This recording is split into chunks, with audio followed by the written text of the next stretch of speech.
Përshëndetje të nderuar zonja dhe zotrim, përshëndetje të dashur miqtë e mi. Ja ku po ritakohemi sërish me mua Tirona Lilin, pikërisht këtu në kanalin Monitor TV. Në fakt për të shuar këtë pyetjen e madhe që më është shtruar, Tiranë si mendon? A ekziston diçka mes mimozës edhe bujakës? A kanë ruajtur shoqërinë e tyre? A kanë ruajtur atë marrëdhënien e bukur që e krijuan bashkarisht? Dhe a janë miq? Tani, unë mendoj që ferma ka përfunduar. Hatërmbetjet edhe inatet që krijohen brenda në fermë, fatkeqësisht, kthehen aq në personale sa që fermerët jetojnë edhe jashtë.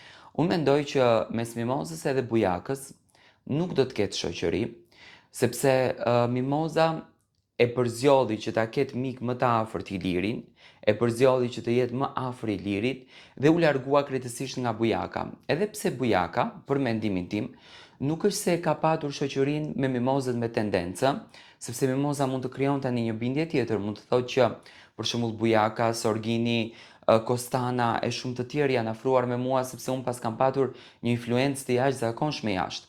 Por unë nuk e shoh marrëdhënien të këtillë dhe nuk e shoh afrimitetin që bujaka bëri me mimozën në këtë dimension. Unë shoh një bujaka i cili u afrua me mimozën dhe krijoi një diçka të bukur, një shoqëri të mirë, nga fakti që gjetën njëri tjetrin brenda vetes së tyre. Domethënë gjetën shoqërinë, gjetën komoditetin, gjetën atë luksin e shoqërisë, por jo interesin. Domethënë unë shoh një shoqëri të pa interes, shoh një shoqëri me vend, shoh një shoqëri me një qëllim të bukur, por nuk ma merr mendja që do të vazhdojnë jashtë. Fillimisht një bujaka jeton në Kosovë, mimoza në Shqipëri, por nuk ma merr mendja që do të kenë shoqëria. Ka tradhti, nuk e quaj tradhti sepse në fund të ditës secili përzgjedhen që të jetë mik me atë që vetë do.